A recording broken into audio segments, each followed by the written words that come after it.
नमस्कार, आपका स्वागत है। और ये हफ्ता सोने और चांदी दोनों के लिए खास रहा। सोने ने नया रिकॉर्ड हाई बनाया तो चांदी भी 75,000 के पार निकली।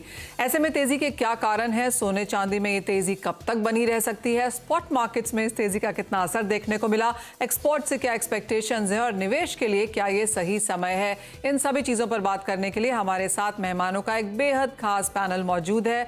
हमारे साथ हैं India bullion and jewellers association के प्रेसिडेंट पृथ्वीराज कोठारी, वामन हरिपेठे ज्वेलर्स के partner Ashish Pethe, gem and jewellery export promotion council India के चेयरमैन विपुल शाह, साथ ही क्वांटम एएमसी के senior fund manager Chirag Mehta. आप सभी का कार्यक्रम में स्वागत है। आप सबसे पहले तो प्राइसेस पर ही जानना चाहेंगे, क्योंकि बाजार इस साल की शुरुआत से ही अटकलें लगा रहा था कि हम ऑल टाइम हाईज बनता हुआ देखेंगे, लेकिन जितनी जल्दी और जितनी वॉल्टिलिटी हमने यहाँ पर प्राइसेस में आती हुई देखी है, वो ऑफकोर्स एक बड़ा क्वेश्चन मार्क रहा है। तो सबसे पहले प्राइसेस पे ही बात होगी। एंड कोठारी जी, आपसे व्यू जानना चाहेंगे। 61,000 प्रति 10 ग्राम के लेवल्स हमने बनते हुए देख लिए हैं। 2,000 के ऊपर अंतर्राष्ट्रीय बाजारों में भी कारोबार है। अब यहां से क्या उम्मीद है?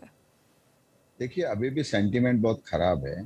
अभी भी गोल्ड जैसा आपने देखा होगा कि $2049 कल 2049 आने के बाद में थोड़ा बहुत करेक्शन आया था, बट अभी भी गोल्ड की चाल रफ्तार है, क्योंकि कल पेरोल डेटा है इनके, उसके बाद में गुड फ्राइडे की हॉलीडेज है और मंडे को लंदन बंद है। तो मुझे नहीं लगता है कि इन कमिंग डेज में कुछ प्राइस में करेक्शन आएगा। अगर 2033 ब्रेक करता है तो गोल्ड 2063 तक जाना चाहिए, यानी ऑल टाइम हाई पे जाना चाहिए। अभी भी गोल्ड में ऊपर जाने के लिए थोड़ी जगह अभी भी बची हुई है। ऑल टाइम हाई से थोड़ा नीचे है इन टर्म्स ऑफ डॉलर, और रूपी टर्म्स में no doubt all time high पे है गोल्ड।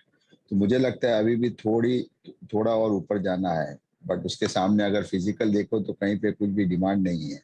ग्लोबली कहीं पे भी गोल्ड का फिजिकल डिमांड कहीं पे भी नहीं है। इंडिया के अंदर $17 डिस्काउंट चल रहा है, और कैश के अंदर मार्केट $71 डिस्काउंट चल रही है। चांदी यहाँ पे $1.5 डिस्काउंट चल रहा है, और बिल में 54 सेंट डिस्काउंट चल रहा है। तो इस तरह का डिस्काउंटेड मार्केट अभी काफी हो रहा है। तो मुझे नहीं लगता है कि गोल्ड इतनी ऊपर रफ्तार तक रुकना चाहिए। ऑलराइट, जोरदार तेजी और फंडामेंटल सपोर्टिव है, लेकिन बाजार डिस्काउंट में आ चुका है और उसका असर हम यहाँ पर बाइंग में एब्सोल्युटली आता हुआ देख रहे हैं। विपुल, आप कैसे देखते हैं मार्केट्स और एक्सपोर्ट नंबर्स फिलहाल अब कैसे नजर आते हैं? मार्च क्वार्टर कैसा रहा? अब इन प्राइसेस में आगे की मांग कैसी रह सकती है? नमस्ते मनीषा। पहले तो एक्सपोर्ट तो 39 बिलियन आसपास फ्लैटिश रहेगा। लास्ट ईयर भी हम लोग का $39 बिलियन का एक्सपोर्ट था। तो इस साल भी उम्मीद है कि ये मार्च अभी खत्म हुआ है तो यही लेवल्स पे मोर और लेस खत्म होगा। आगे जाते क्वार्टर थोड़ा डिफिकल्ट लग रहा है, क्योंकि जिस तरह से इंटरेस्ट रेट्स बढ़ गए हैं, इन्फ्लेशन को नजरअंदाज देखते हुए कंज्यूमर की डिमांड भी थोड़ी स्लो है। तो अप्रैल टू मार्च थोड़ा स्लो डाउन तो रहेगा। काउंसिल ने हम लोग ने अभी फिलहाल 2-3 शो किए हैं। एक अभी IIJ तृतीय का शो किया हुआ है अभी बेंगलुरु में, और फिर जयपुर के अंदर ज्वेलरी शो किया है, बायर सेलर्स मीट किया, और अभी हाल ही ये हफ्ते में लैपटॉप का भी सूरत में किया हुआ है। उम्मीद है कि ये सब परिणाम अच्छा क्वार्टर का देगा। तो हम लोग तो we are just crossing our fingers कि ये क्वार्टर लास्ट ईयर से तो थोड़ा बेटर जाना चाहिए, लेकिन थोड़ा कठिनाई की सामना करनी पड़ेगी। ऑलराइट, एंड विपुल जी, आपको प्राइसेस में क्या लगता है? आपको भी लगता है थोड़ा कॉशन रहने की जरूरत है, लेकिन तेजी और आ सकती है? यस, सोने में तो जैसे मैंने आगे भी बताया, मैं भी बहुत बुलिश हूँ। जैसे कोठारी साहब ने बताया, मैं बिल्कुल उनकी बात से सहमत हूँ। ये जा रहा है, और जैसे उन्होंने बताया 2040-50 के ऊपर बंद देता है तो ये $2100-2200 भी आ सकता है। और जो हिसाब से तेजी से या मतलब भाव से सब लोग को एडजस्ट भी होना होगा। ये अभी फिलहाल 60 से 65,000 के रेंज में अभी सोना यहाँ पे टिकेगा और स्टेबलाइज होगा। ऑलराइट, सो 60 से 65,000 के बीच में और नए हाईज एब्सोल्युटली यहाँ पर बन सकते हैं, लेकिन ट्रेड के लिए चाहे वो भारतीय बाजार हो या फिर एक्सपोर्ट्स हो, ये क्वार्टर थोड़ा सा दिक्कत वाला रह सकता है। जब तक सोने में एक ठहराव नहीं आता, कंसोलिडेशन नहीं आती, लोग इस प्राइस के यूज टू नहीं हो जाते, तब तक खरीदार यहाँ पर आना मुश्किल है। आशीष, आप कैसे देखते हैं करंट प्राइसेस? और आपसे भी पहले वही सवाल, आपको लगता है प्राइसेस कहाँ जा रहे हैं और बाइंग पे क्या इम्पैक्ट है? गुड इवनिंग मनीषा जी और बाकी पैनलिस्ट को। मेरे हिसाब से भी gold I think is in strategic full run, और 2000 के ऊपर 2-3 दिनों से क्लोज दिया है। 2020 के ऊपर रेट्स चल रहे हैं, तो नियर टर्म में मुझे भी 2100 के ऊपर प्राइस दिख रहा है, और इंडियन मार्केट में about 62 to 63 in next 1 or 2 months दिखेगा, ऐसा मेरा मानना है मनीषा। ऑल राइट, सो तेजी यहाँ पर भी बरकरार है। और आशीष जी, लेकिन आपको बाइंग के हिसाब से क्या लगता है, क्योंकि जैसे कोठारी जी ने, विपुल जी ने कहा कि खरीदारी एक यहाँ पर थोड़ा सा सवाल खड़ी होती हुई नजर आ रही है। लास्ट 10-15 डेज से बाइंग थोड़ा म्यूटेड हो गया है, लोग थोड़ा साइडलाइन पे वेट कर रहे हैं, लेकिन आगे 15 दिन के बाद अक्षय तृतीया है, उसके बाद शादियों का सीजन है, और हमें यह समझना पड़ेगा कि कंज्यूमर के माइंडसेट में रुपये में काउंटर पे जो कोई भी शोरूम में जाता है तो वहाँ पे जो प्राइस टैग लगता है उससे उसकी मेंटालिटी पे अफेक्ट होता है। अगर 60,000 के ऊपर प्राइस गया है तो it's a major mental level for the consumer के 60,000 के ऊपर सुना गया है, तो वो थोड़ा दिन तो रुकेगा, उसको थोड़ा ये 60,000 का प्राइस मेंटली कंज्यूम होने को, एक्सेप्ट होने को थोड़ा टाइम लगेगा। लेकिन 15-20 दिन के बाद अक्षय तृतीया के आसपास I see the demand coming back in the market, क्योंकि तब तक लोग समझ जाएंगे कि अभी सोना नीचे नहीं जाने वाला है, इसके ऊपर ही जाने वाला है। That's when people will start coming. जी हाँ, और भारतीय बाजारों में एक बार प्राइसेस ठहर जाएं तो लोग खरीद भी लेते हैं, क्योंकि बहुत शॉर्ट टर्म के लिए तो वैसे भी लोग सोना नहीं खरीदते, एक लंबे समय के लिए निवेश करते हैं और वो हमेशा यहाँ पर फला ही है। चिराग, जहाँ तक इन्वेस्टमेंट की बात है माफ कीजिए, अंतर्राष्ट्रीय बाजारों में हमने देखा है कि हेज फंड्स अब यहाँ पर फिर से लौट के आने लगे हैं। पिछले हफ्ते 90,000 कॉन्ट्रैक्ट्स नेट लॉन्ग्स था यहाँ पर सोने में। ETFs में 10 महीने की रिडेम्पशन के बाद हमने इनफ्लोज फिर आते हुए देखे हैं। इंडियन मार्केट्स में क्या ट्रेंड्स हैं? जी, इंडियन मार्केट्स में हमें लग रहा था कि एट हायर लेवल थोड़ा सा ड्राइनेस आ सकता है बाइंग में, और टैक्स चेंजेस हुए हैं उसकी वजह से भी थोड़ा स्लो डाउन होना चाहिए डिमांड। मगर given the momentum in prices हम अभी भी देख रहे हैं कि डिमांड काफी बरकरार है, आउटफ्लोज नहीं हो रहे ETFs में से, और अभी भी कहीं ना कहीं थोड़ा बहुत डिमांड जो एक एलोकेशन की तरह होना चाहिए, क्योंकि अनसर्टेनिटी काफी ज्यादा है ग्लोबल मार्केट्स में, इंडियन मार्केट्स में उसका असर है। सो ओवरऑल हम देख रहे हैं कि एज अ एलोकेशन एक इंक्रीमेंटल बाइंग बन के आ रहा है, और जैसे रिटर्न्स देख रहे हैं gold, like last financial year में गोल्ड ने सबसे ज्यादा रिटर्न दिए as compared to any other asset class. So overall that is also leading to people, एक फोमो फैक्टर है जो कि गोल्ड का एलोकेशन होना चाहिए। So from an allocation perspective हम काफी पॉजिटिव है, और हम उस हिसाब से बाइंग भी होते हुए देख रहे हैं। सो ओवरऑल आई थिंक ऐसे मोमेंटम कंटिन्यू रहता है कि इन्वेस्टमेंट डिमांड ही ड्राइवर होता है हायर प्राइसेस के लिए। So I think that momentum should continue and investment demand बरकरार रहनी चाहिए यहाँ से आगे जाते हुए। So overall we are not seeing any dryness in demand. Overall हम देख रहे हैं कि डिमांड बढ़नी चाहिए यहाँ से। Alright, Chirag, I am sure अब तक आपके पास पिछले क्वार्टर के नंबर्स भी आ चुके होंगे, तो कैसा रहा ये क्वार्टर्स नए पार्टिसिपेंट्स को लेकर और नया जो यहाँ पर फंड कलेक्ट हुआ? या अनफॉर्चुनेटली मार्च के नंबर्स आए नहीं हैं, मगर Jain and Feb was a mixed bag. Feb में हमने जो उसके पहले 3 महीने के आउटफ्लोज थे बाइंग में कन्वर्ट हो चुके थे। 165 करोड़ ऑफ नेट इनफ्लोज देखे हमने फेब में, एंड मेरा अनुमान है कि मार्च में भी हम पॉजिटिव नंबर ही देखेंगे इन टर्म्स ऑफ बाइंग, क्योंकि काफी इन्वेस्टर्स टैक्स का विंडो जो एडवांटेजेस था वो अपॉर्चुनिटी नहीं खोएंगे, और इंक्रीमेंटल बाइंग हम देखे थे लास्ट वीक में। So overall I think investor demand March में भी पॉजिटिव होगा, और net the entire quarter should turn out to be positive because of the March buying that we see. तो I think going forward also अगर investment demand बरकरार रहती है, हमने देखा है जब भी मोमेंटम आता है प्राइसेस में, लाइक हमने देखा था 2020 2021 में जब भी पॉजिटिव मोमेंटम था प्राइसेस में, अनसर्टेनिटी काफी ज्यादा थी, तभी काफी बाइंग निकल के आई थी गोल्ड ETFs के लिए। So I think it could repeat this time only, unless buyers time लगाएं एडजस्ट होने के लिए नए प्राइसेस के लिए। Apart from that we don't see any issues in terms of buying. So overall एक पॉजिटिव व्यू बन के आ रहा है गोल्ड ETF बाइंग के लिए। ऑलराइट, तो इन्वेस्टमेंट बाइंग यहाँ पर डेफिनेटली है, टिकट साइज जो भी हो, और जिस तरह के नंबर्स यहाँ पर हमें चिराग बता रहे हैं, तो एक भरोसा है कि जो इन्वेस्टर्स हैं जो फाइनेंशियल मार्केट्स में सोने को as a financial asset class देखते हैं वो डेफिनेटली यहाँ पर इन्वेस्टेड हैं। लेकिन इसी के साथ एक छोटे से ब्रेक के लिए भी रुकेंगे, क्योंकि काफ़ी कुछ है सोने पर बात करने के लिए, चाहे वो डी-डॉलराइजेशन हो, US फेड यहाँ पर क्या कर सकता है, बाइंग कैसी रहने वाली है, इंटरेस्ट रेट्स आगे कैसे हैं, डॉलर इंडेक्स कैसे बिहेव करेगा, क्या फैक्टर्स आपको वॉच करने चाहिए, यही डिस्कस करेंगे अपने एक्सपर्ट्स के साथ।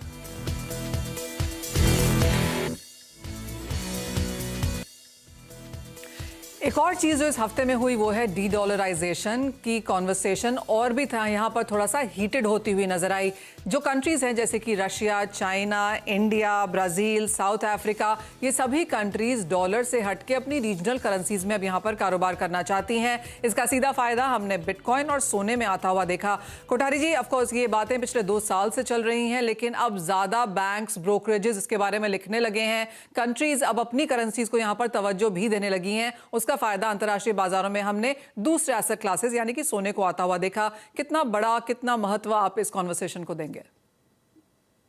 देखिए, अभी इतना जल्दी कहना बहुत मुश्किल है, क्योंकि अगर दो कंट्री के बीच में अगर रूपी ट्रेड भी होता है तो सामने रूपी जो जब वहां पे जाके जमा होती है उसके सामने में अगर कोई भी आइटम यहाँ से एक्सपोर्ट होती है, इंपोर्ट होती है, तो अगर ट्रेड बैलेंसिंग अगर 5 कंट्री के बीच में हो जाती है तो मुझे लगता है कि जो डॉलर डोमिनेंट हम लोग है इतने सालों से, जब से पैदा हुए तब से डॉलर डोमिनेट ही है हम लोग, तो मेरे हिसाब से उसमें काफी इफेक्ट आएगा डॉलर को। और डॉलर का भी आपने लास्ट टाइम देखा कि सेंटीमेंट बहुत खराब है। सेंट्रल बैंक्स गोल्ड बाइंग कर रही है। अभी बीच में भी $1980 के ऊपर भी सेंट्रल बैंक ने गोल्ड को बाइंग किया है। तो कहीं ना कहीं पे लोगों को एक बैंकिंग सिस्टम से भी खतरा है, ट्रेजरी से भी उनको डर लग रहा है। उसके बाद में डेट सीलिंग उनका सबसे बड़ा जो इश्यू है, अभी उन्होंने जून की डेट दी है वही है। और उसके बाद में रिसेशन का जो इतना इंटरेस्ट रेट बढ़ने के बाद में रिसेशन का इफेक्ट है, तो लोगों को अभी डॉलर के प्रति थोड़ा डर लग रहा है। तो मुझे लगता है कि धीरे धीरे, अभी नहीं तो 5 साल 10 साल के बीच में, कि हर कंट्री खुद का अभी डोमिनेट, जैसे पहले बार्टर सिस्टम चलता था, आपने एक आइटम दिया, हमने दूसरा आइटम दिया, इस तरह का रूपी ट्रेड होता है, यॉन का ट्रेड होता है, यहाँ पे फिर अफ्रीकन कंट्री का ट्रेड होता है। तो मेरे हिसाब से ये चीज हो जाएगी तो फिर डॉलर डोमिनेट रहना बहुत उस पर बहुत इफेक्ट आएगा डॉलर पे।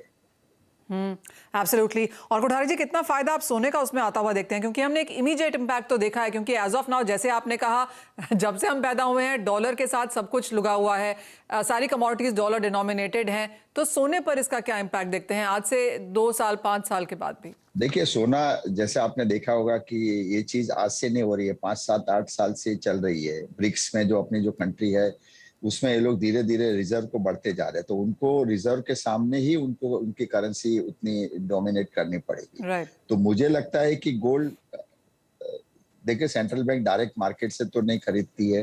जब भी प्राइस के अंदर अगर प्राइस फॉल होता है तब सेंट्रल बैंक बाइंग करने आती है, या एक सेंट्रल बैंक बेचता है तो दूसरे सेंट्रल बैंक खरीदती है। तो मार्केट पे उसका उतना इफेक्ट नहीं करता है। अपन हाँ, $2000 1900, अभी आप अगर लो देखोगे तो अभी $1850 ऑल टाइम लो हो गया है। जो हम पहले $1650 की धारणा करते थे कि आ सकता है, अब जब 2000 के ऊपर भी मार्केट स्टैंड हो गया है, तो मुझे लगता है अब 1850 बॉटम का है। तो उसमें फिर सेंट्रल बैंक, जैसे प्राइस नीचे आता है तो सेंट्रल बैंक उसकी खुद की धीरे धीरे मार्केट में जो एक्सेस फ्लो होता है उसको धीरे धीरे बाय करती है, ताकि मार्केट के ऊपर उसका सेंटीमेंट नहीं आना चाहिए। क्लियरली। जी हाँ, तो एक फायदा यहाँ पर भी है। और एक और डेवलपिंग चीज़ है, जैसे हम बोलते हैं कि हर 10 साल में कुछ ना कुछ यहाँ पर अंतर्राष्ट्रीय बाजारों में बदलता है और उसका असर हम ऐसे क्लासेस पे आता हुआ देखते हैं। वो चीज़ यहाँ पर अब सोने में बनती हुई नजर आ रही है। विपुल जी, आप क्या देखेंगे आगे जाते हुए? Of course non farm payroll data तो यहाँ पर वीकेंड पे है ही, लेकिन जिस तरह से डॉलर मूव कर रहा है, खरीदारी सेंट्रल बैंक्स की रिकॉर्ड पे रही पिछले साल, US फेड की मीटिंग मई, अब उसका बाजार को भी इंतजार है। तो वो एक चीज़ आप क्या वॉच करेंगे जो यहाँ पर सोने को हिला सकती है? मेन थिंग एफओ मतलब कल ही है, नॉन फार्म पेरोल सबकी नजर उस पर टिकी हुई है, और ये नॉन फार्म पेरोल उम्मीद है कि नंबर अच्छा नहीं आएगा, तो जो हिसाब से और उस पे डॉलर की और पिटाई होगी, क्योंकि जो इंटरेस्ट रेट जो फेड बढ़ा रही है तो उसको अभी रुकने के सिवा कोई चारा नहीं रहेगा। और जिस तरह से मतलब जो हिसाब से डॉलर इंडेक्स जो अभी फिलहाल 102 आसपास चल रहा है, बहुत नजीक में मेरे को तो लग रहा है कि ये 100 नीचे चला जाएगा और डॉलर की स्ट्रेंथ नहीं रहेगी, और इससे गोल्ड और बढ़ेगा, क्योंकि जैसे ही डॉलर वीकनेस आ जाती है तो सोना को भाव को लेके ऊपर खींचती है, एक फेयर फैक्टर भी आ जाता है, और सोने मेरे हिसाब से इसमें सोने की तेजी ही होगी। और यही कारण है जो मैं बता रहा हूँ कि 2100-2200 की तरफ भी ये सोना चला जाता है डॉलर की, तो उसमें तो I would not be surprise. So this is one of the major reasons as such. और जैसे आपने बताया, ये डी डॉलराइजेशन जो है फिलहाल इट इज नीडेड, क्योंकि हम लोग इतने सारे इंपोर्ट ओरिएंटेड कंट्री है और सारे डॉलर पे डिपेंडेंसी है। इस तरह का जो ये डॉलराइजेशन हो जाता है तो इकोनॉमी के लिए भी आगे जाता है बहुत ही अच्छा है। आज जैसे अपने को आज रशिया पे जो सैंक्शंस लगे हुए हैं, जेम्स एंड ज्वेलरी का आज more than 40% supply value wise Russia से आता है, जो हमारे कारीगरी बेरोजगारी जो को संभालती है, इतने कॉन्ट्रैक्टर्स वर्कर्स को इतना माल का काम है, लेकिन आज पेमेंट्स नहीं जाते हैं। आज तो ये डीडॉलराइजेशन से इसका रास्ता निकल सकता है और पेमेंट जा सकता है, तो अपने को ये माल जो भी जो रफ डायमंड जो चाहिए वो भी प्राप्त हो सकते हैं। तो आई पर्सनली फील ये राइट डायरेक्शन में जा रही है और it will help each and every economy और अपना डॉलर पे डिपेंडेंस कम होगा। ओह एब्सोल्युटली। तो काफी कुछ है यहाँ पर वॉच करने के लिए, जिन कंट्री से हम यहाँ पर डील कर रहे हैं क्लियरली उसका भी इम्पैक्ट यहाँ पर आता हुआ। आशीष जी, आप कैसे देखते हैं आगे जाकर यहाँ पर बाजार? ऑफ कोर्स हॉलमार्किंग एक चीज है भारतीय बाजारों में, हम वो भी देख रहे हैं। आपने अक्षय तृतीया का यहाँ पर जिक्र भी किया, जिस तरह की इन्वेंट्री है, और विपुल जी ने जैसे कहा कि काफी सारे एग्जीबिशन हुए हैं, B2B यहाँ पर काफी कुछ हुआ है। एक बाजार का किस तरह का फिर मूड नजर आता है? कल से एक और हम B2B एग्जीबिशन यहाँ पर बनता हुआ देख रहे हैं, कैसे मार्केट उसको अप्रोच कर रहा है? आपने सही कहा, बाजार थोड़ा संभला हुआ है, डरा हुआ है, क्योंकि सडन जो सोने की प्राइस राइज हो गई है तो लोगों ने एग्जीबिशन में उतना सेल नहीं देखा है। कल से हमारा भी एग्जीबिशन शुरू हो रहा है, लेकिन the mood is muted currently. लोग थोड़ा रुक रुक के बाइंग कर रहे हैं, लेकिन मैंने पहले भी कहा कि अक्षय तृतीया के आसपास एंड कंज्यूमर्स का मूड बन ही जाता है खरीदारी का, और उसके बाद एक महीने तक शादियां भी है, तो फिजिकल डिमांड पिकअप हो जाएगी, तो धीरे धीरे पूरा मूड भी चेंज हो जाएगा। जो आपने दूसरा कहा डी डॉलराइजेशन, आई थिंक ये जस्ट अभी शुरुआत है, क्योंकि उस पर धीरे धीरे पैन आउट होते होते कई साल लगेंगे, बट ये डायरेक्शन जो है इट इज गुड। लेकिन डी डॉलराइजेशन होते होते हमें ये भी समझना पड़ेगा कि अगर डी डॉलराइजेशन की तरफ हम जाते हैं तो डॉलर के सामने रुपया भी स्ट्रांग होता जाएगा, एंड इंडियन रूपी में सोने के प्राइस के लिए वो थोड़ा निगेटिव भी हो सकता है। तो ये दोनों चीजों का हमें ध्यान में रखना होगा। जी हाँ, काफी प्रोज एंड कॉन्स हैं जो बाजार, of course as we move forward हमें ये चीजें यहाँ पर समझ में आती रहेंगी। चिराग, एक फाइनल सवाल आपसे, आप कैसे देखते हैं आगे जाकर मार्केट? किस तरह का गोल्ड व्यू आपका है? और गोल्ड सिल्वर दोनों में ही हमने देखा है, सिल्वर में जिस तरह का 75,000 का लेवल यहाँ पर बनता हुआ नजर आया है, तो ETFs में इसका क्या इम्पैक्ट रहा?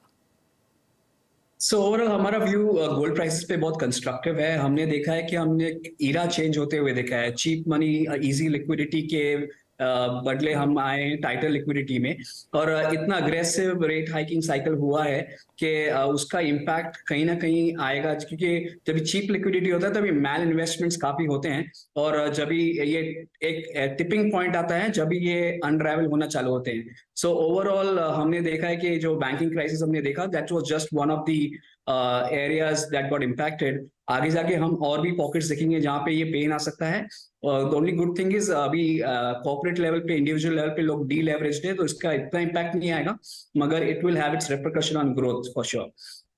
सो ओवरऑल हम देख रहे हैं कि जो मॉनेटरी स्टैंस चेंज होगा यहाँ से, और क्रेडिबिलिटी लॉस जो हम देख रहे हैं वो फेडरल रिजर्व में आ सकता है, क्योंकि हमने हमेशा देखा है कि जब भी वो अनवाइंड करना चालू करते हैं तो थोड़े समय तक ही कर पाते हैं, और बैलेंस शीट काफी बड़ी साइज में ही आगे चलती है। सो ओवरऑल 18-19 में भी हमने इसकी झलक देखी थी, और अभी भी the same thing is repeating. तो एक फेड की क्रेडिबिलिटी लॉस हो सकती है, उसके वजह से भी डॉलर पे इम्पैक्ट आ सकता है। और डॉलर डील और डॉलराइजेशन है, उसका हम ट्रेंड काफी टाइम से देख रहे हैं। Share of dollar in payment, share of dollar in reserves काफी कम होते आ रहे हैं over a period of time. I think अभी यहाँ से एक्सेलरेट हो सकता है वो ट्रेंड। सो ओवरऑल हमारा व्यू काफी पॉजिटिव है गोल्ड प्राइसेस पे going for next 2 to 3 years। Alright, तो एक बात तो यहाँ पर तय है कि यहाँ से सोने के प्राइसेस ऊपर जाएंगे। काफी सारे फैक्टर्स हैं जो बाजार में आपको वॉच करने होंगे, लेकिन खरीदारी की राय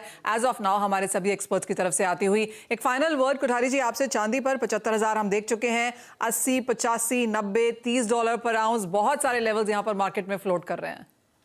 देखिए, मुझे चांदी 6 डिजिट के अंदर लग रही है चांदी। Okay. अभी काफी सालों से अगर आपने देखा होगा तो चांदी ने मूव किया ही नहीं था। मैं बार बार यही कहता हूँ, जब चांदी 57,000 थी तब भी मैं कहता था कि 6 डिजिट के अंदर चांदी मुझे लग रही है। एक 2023 चांदी का युग रहेगा। गोल्ड में लोग पैसा नहीं बना सकेंगे, और गोल्ड इतना एप्रिसिएशन, इतना हाई प्राइस पे रिस्क भी है, और उतना एप्रिसिएशन का होप नहीं है। उसके कहीं ज्यादा मुकाबले में सिल्वर रिटर्न देगी। ऑलराइट, तो सोने की तो चांदी है ही और चांदी की भी चांदी है आगे जाकर। तो अगर आप यहाँ पर इन्वेस्ट करना चाहें, ये बहुत सही मौके हैं। हमारा टीम पैनल आपको यहाँ पर यही बताता हुआ। कोठारी जी, आशीष पेठे जी, विपुल जी, चिराग, बहुत शुक्रिया अपना समय निकालने के लिए। आप सभी एक पैनल पे आए और आप सबने हमसे यहाँ पर बात की, दर्शकों को बताया भी कि क्या एक्सपेक्ट किया जा सकता है। आपके समय के लिए बहुत धन्यवाद। इसी के साथ मुझे भी दीजिए इजाजत, लेकिन CNBC आवाज़ पर ब्रेक के बाद लेके आएंगे आवाज़ समाचार।